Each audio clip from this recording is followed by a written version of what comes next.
जितना जल्दी हो सके सेल्फ स्टडी के महत्व को समझें। मैं नहीं बता रहा आपको मेरी शक्ल से एलर्जी हो सकती है, मैं अपनी शक्ल नहीं बदल सकता, ये भी प्राकृतिक है, लेकिन सेल्फ स्टडी को मत नीचे करिए। सेल्फ स्टडी सब कुछ है। ये कोचिंग सेंटर्स वाले आपको उल्लू बनाते हैं। इन कोचिंग सेंटर्स वालों में कई ऐसे लोग हैं जिनको देख के मुझे रहम आता है कि वो लोग भी सेल्फ स्टडी की ही पैदाइश है।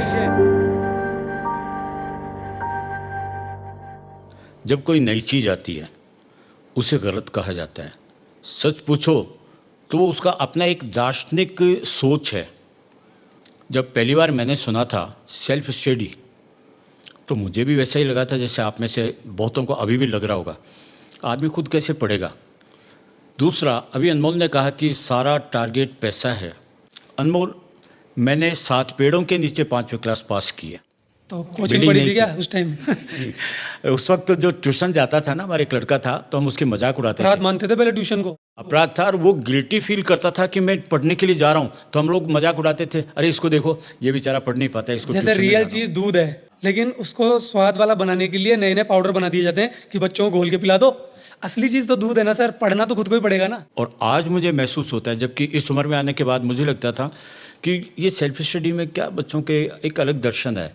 ठीक है, अपनी एक सोच होती है, दुनिया उसको शुरू में नहीं मानती, बाद में उनको फॉलो करती है, उनकी फ़ोटो लगाती है, यही सारी चीज़ें। अनमोल का अपना एक दर्शन है, मेरा अपना सोच है, लेकिन ये तब सही होता है जब आप प्रूव करते हैं। प्रूव ये करते हैं कि सेल्फ स्टडी करते हुए मैंने देखा है। इन दिनों में मैं यहाँ आता हूँ फिल्मों के उसमें से भी और बहुत सी चीज़ों के हिसाब से, तो मैं बच्चों को देखता हूँ, अपनी ज़िंदगी देखता हूँ, उनकी परेशानियों से अनमोल को जूझते हुए देखता हूँ। लेकिन जब रिजल्ट आते हैं, अभी परीक्षा हुई, परिणाम आए और उसके अंदर वही परसेंटेज आती है, तो मैं एक प्रश्न आपसे पूछना चाहूँगा अनमोल, ये जो आपका सेल्फ स्टडी है, इसमें मैंने परसेंटेज देखी है बच्चों की बराबर शुरू अच्छी से देख रहे हैं आप तो बहुत साल। हाँ, और प्रूव है, इसलिए मेरे को ये मानना एरिया भी पड़ता है। लगातार देख रहा है, फिर भी हाथ मींच लेते यूं। हाँ, लेकिन उसमें आपने प्रूव किया, और वो सेल्फ स्टडी से, एक सेल्फ स्टडी से परसेंटेज आती है, दूसरी बेईमानी से आती है, परसेंटेज तो वही आती है, कैरियर उधर ही देखता है। दोनों का फ़र्क तो दोनों में है ही, और इतना फ़र्क है कि सिक्के के 2 अलग अलग पहलू हैं। ज़्यादातर जनता आप देखते हैं, लोग देखते हैं, आपके इर्द गिर्द भी देखते होंगे, आपने इतनी उम्र ली है, कि अंदर से जो व्यक्ति क्लियर है वो किस तरह से जी रहा है, और जो लोग क्लियर होना ही नहीं चाहते, जिनको बढ़िया चाशनी मिल रही है गलत गलत करके, वो कैसे ज़िंदगी जीते हैं। तो बेईमानी से कैसे आती है, ये तो मैं क्या बताऊँ आपको।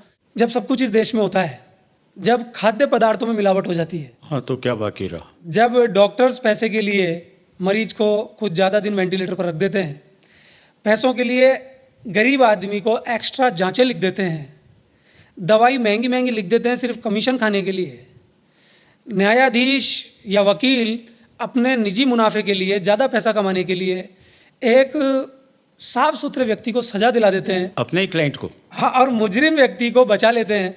तो फिर मैं आपसे क्या बोलूँ, फिर तो ये जो स्कूल वाले हैं या कोचिंग वाले हैं यही वाइट कॉलर हैं, फिर तो मैं इनकी बात कर रहा हूँ, मैं ही खराब आदमी हूँ।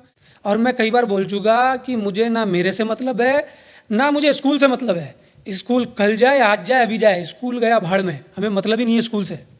ये एक अस्तित्व की पहल थी कि मेरा जन्म यहाँ हुआ, मुझे पेरेंटल ये मिला, मैंने उसमें गहराइयों के साथ उतर के देखा, तब मुझे ये चीज़ समझ में आई। अब या तो मैं भी खूब माल कमा के हर साल एक स्कूल खोल के बैठ जाऊं।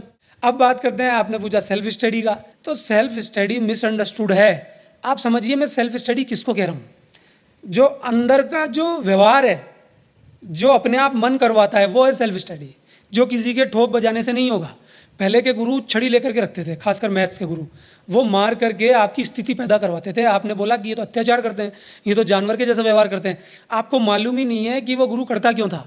वहाँ पर भी कई गुरु समय के हिसाब से गलत होते नजर आए, इंटेंशनली बच्चे को मार रहे हैं जान करके, परेशान करने के लिए। उस टाइम कोई बोलने वाला नहीं था, क्योंकि मध्य का समय था, पेरेंट्स पूरी तरह से विरोध करने की स्थिति में आए नहीं थे, तो वो गुरु की बात मानते थे। लेकिन धीरे धीरे गुरु अपने निजी फायदों के लिए, पैसा कमाने के लिए बच्चों को मारता था, या घर का कोई क्लेश है तो उसकी फ्रस्ट्रेशन निकालने के लिए बच्चों को ठोक देता था। इसलिए मैं वहाँ पर भी कहूँगा कि गुरु का सही इंटेंशन क्या है, वो महत्वपूर्ण है।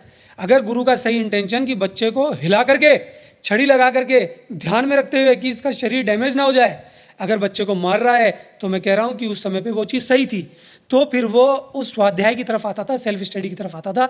सेल्फ स्टडी में उसको कहता हूँ, ये तो टूल्स हैं। कई लोग कहते हैं कि साहब किताब से पढ़ाओ ना, किताब से ही पढ़ता है बच्चा, उसका जो कोर्स होगा वो किताब ही होगी, लेकिन वो उसके साथ और भी टूल्स का प्रयोग करता है, क्योंकि किताब खुद एक टूल है। बच्चा यूट्यूब पे जब पढ़ता है तो भी यूट्यूब या चैट जीपीटी या किसी भी तरह का ऑनलाइन प्लेटफॉर्म या गूगल, वहाँ पे जो भी काम करता है वो टोटल मिला के 25 से 30% हो पाता है। अगर वो पूरा ही उस पर चला जाएगा तो वो क्लास जैसी बात हो जाएगी कि टीचर गीत गाया जा रहा है, बच्चा इधर क्लास में पढ़ा 2 बजे तक, फिर घर गया, खाना खाया, कोचिंग वाले ने बुला लिया, अभी केमिस्ट्री की कोचिंग है, अभी फिजिक्स की कोचिंग है, अभी मैथ्स की कोचिंग है, या कॉमर्स का है या आर्ट्स का है तो उसकी कोचिंग है, 10th का बच्चा है तो उनके सब्जेक्ट की कोचिंग है। शाम को वो ऐसा आया थक हार के और 7-8 बजे उसको नींद आने लगी, फिर खाना खाया, फिर सो गया। आप मुझे बताएं उसका अंदर का मंथन कहाँ है? वो तो उनकी डोज लेता जा रहा है, फिर वहाँ क्या हुआ क्या नहीं हुआ पता ही नहीं। तो वो जो ऑनलाइन का जो प्लेटफॉर्म है वो उसका टूल है। ये टूल टीचर के द्वारा भी आ सकता है, ये टूल क्लास में जो टीचर खड़ा है उसके द्वारा भी आ सकता है, और किताब भी एक टूल है। फिर तो आप किताब भी मत लो ना। और मैं कह रहा हूँ सच में किताब भी उनके नज़दीक ही है, जो यूट्यूब है या जो ऑनलाइन प्लेटफॉर्म से है, टीचर है, किताब भी उनके नज़दीक ही है। असली में तो देख करके ही ऑब्जर्व होता है। आप मुझे बताइए जितने भी आविष्कार हुए वो कैसे हुए? क्योंकि आविष्कार का तो मतलब ही यही है कि जो चीज़ पहले नहीं थी, नहीं खोजी गई थी, वही सामने आई है। तो जब वो चीज़ थी नहीं, खोजी नहीं गई थी, तो कौन सा गुरु अस्तित्व में आया था उसको बताने के लिए? लेकिन उसको कोई जानना नहीं चाहता। अपने बच्चे को लोग मीडियोकर बनाना चाहते हैं, नौकर बनाना चाहते हैं, और सिर्फ उनका ध्येय बच्चा बस पैसा कमा ले, हमारी बुढ़ापे की लाठी बन जाए, हमारी मार्केट में थोड़ी सी इज्जत बन जाए, समाज में खड़े हो जाए, इसलिए उसको सरकारी नौकरी करके नौकर बना दो। अपने बच्चे की आत्मा को पहचानते नहीं है कि हमारे बच्चे में कितनी खूबियां हैं, हमारा बच्चा क्या है। छोटा बच्चा सच्चा ही होता है, गलत होता ही नहीं है, वो धीरे धीरे ऊपर आके गलत होता है आपकी इन हरकतों के कारण। इसलिए मैं कह रहा हूं कि जितना जल्दी हो सके सेल्फ स्टडी के महत्व को समझें। मैं नहीं बता रहा आपको मेरी शक्ल से एलर्जी हो सकती है, मैं अपनी शक्ल नहीं बदल सकता, ये भी प्राकृतिक है, लेकिन सेल्फ स्टडी को मत नीचे करिए। सेल्फ स्टडी सब कुछ है। ये कोचिंग सेंटर्स वाले आपको उल्लू बनाते हैं। इन कोचिंग सेंटर्स वालों में कई ऐसे लोग हैं जिनको देख के मुझे रहम आता है कि वो लोग भी सेल्फ स्टडी की ही पैदाइश हैं। वो लोग भी छोटे से ऊपर आए हैं, लेकिन बाद में वो पागल हो जाते हैं पैसों में और अपनी कोचिंग्स को, अपने स्कूल्स को इतना बड़ा बना लेते हैं। बड़ा बनाने का मुझे विरोध नहीं है, खूब बड़ा बनाएं, लेकिन बच्चे को रियल चीज़ समझाएं कि टीचर सिर्फ एक साधन है, असली काम तुझे करना है।